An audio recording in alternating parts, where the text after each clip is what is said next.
The events of the following day would shock the world.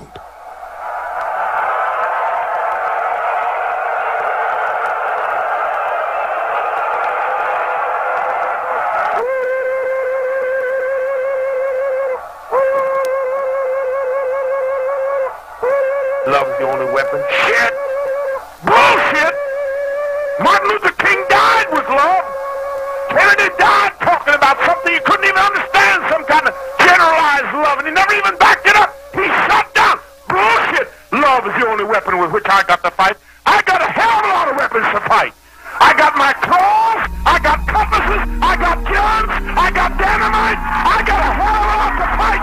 I'll fight, I'll fight,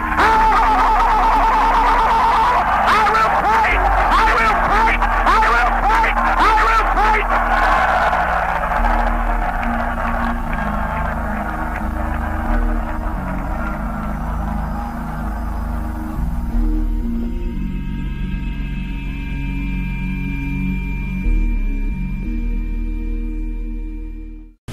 Some 20 years later, Jonestown still raises as many questions as it does answers.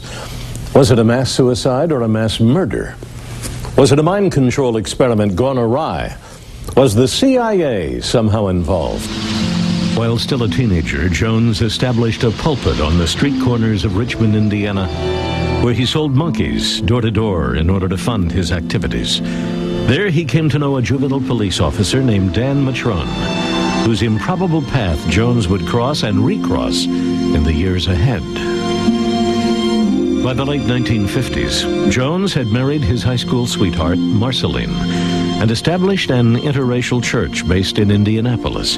He called it the People's Temple. At first, the church prospered, but Jones had a secret life. Matrone left Richmond and joined a sometime CIA cover at the State Department.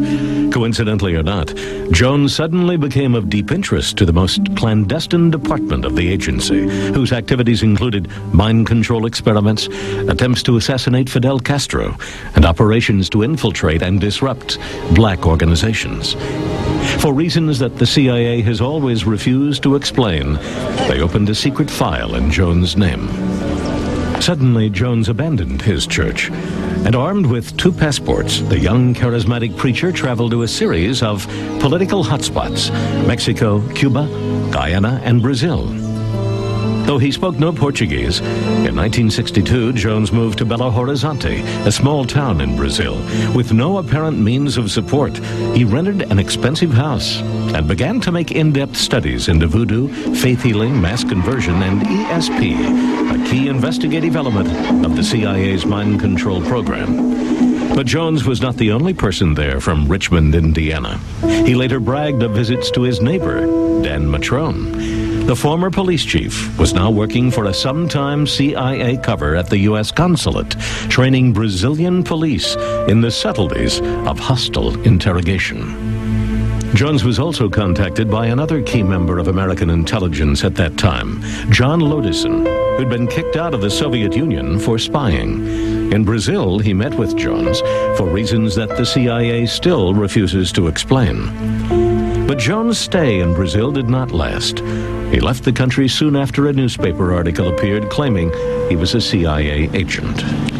Returning to the USA, Jones moved the People's Temple to Northern California, where its membership grew rapidly.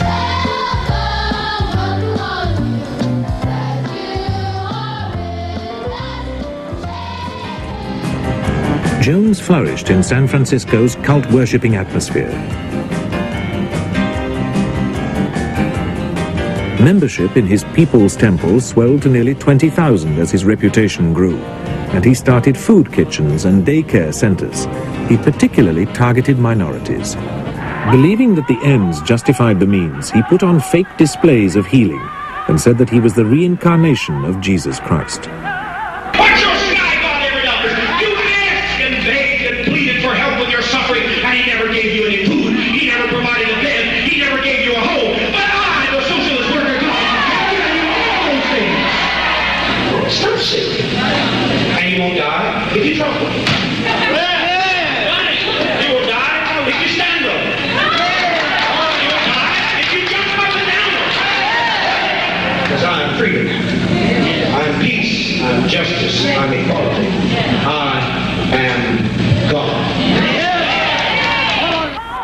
Using classic brainwashing techniques, he bound his followers to him so that they willingly gave him whatever property and money they had.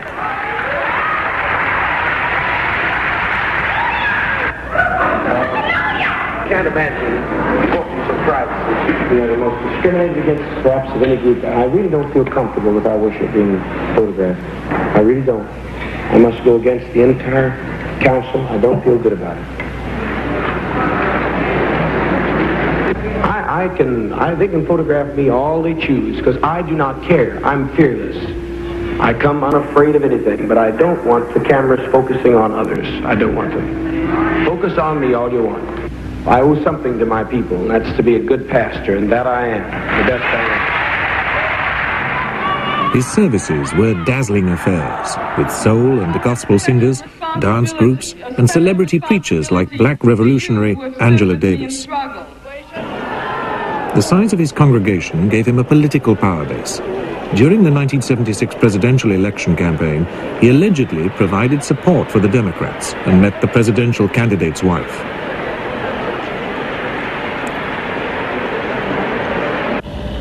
Local politicians sought his support, and he became a member of the city's housing commission. People from all walks of life were just fascinated by Jim Jones. I mean, I remember going to a testimonial dinner. Who was there at the dinner? You got Angela Davis, the communist, and you have Walter Heady, the chairman of the John Birch Society. And then you had the lieutenant governor of the state of California, you had the mayor, you had the DA, you had the chief of police, you had the supervisors, you had businessmen. They were all there at this meeting, and I thought, Jim, you got your act He'd together. bring all of these people in, and he himself would come in the midst of a smaller a retinue of aides. They'd shoo him to the front of the room, put him on the center of the chair, and basically sort of guard him the whole time. Guys in dark glasses, black suits, the whole thing. It was very unusual. Jonestown was in its fourth year when Jones arrived in 1977. Conditions had never been easy, but when he took over, the agricultural mission became a labor camp. Well, Jim had armed guards.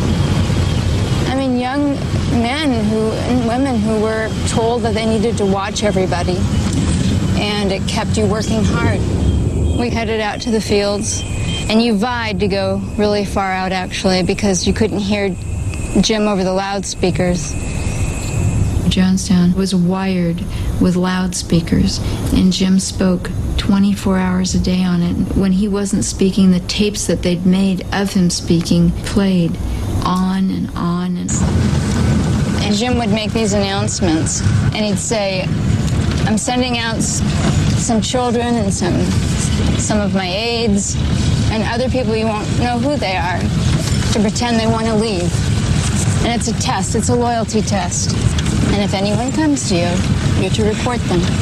You didn't know who it would be, so you just never put the place down, and how much you enjoyed it there, how much you loved the place, and how great he was, and how Father was so nice, and you had to call him Father. You just never said anything bad about the place, because if you did, you would be coming up there that night. They also told of full-scale rehearsals for mass suicide in the jungle. I'll talk to psychiatrists, whatever, but I believe I was brainwashed.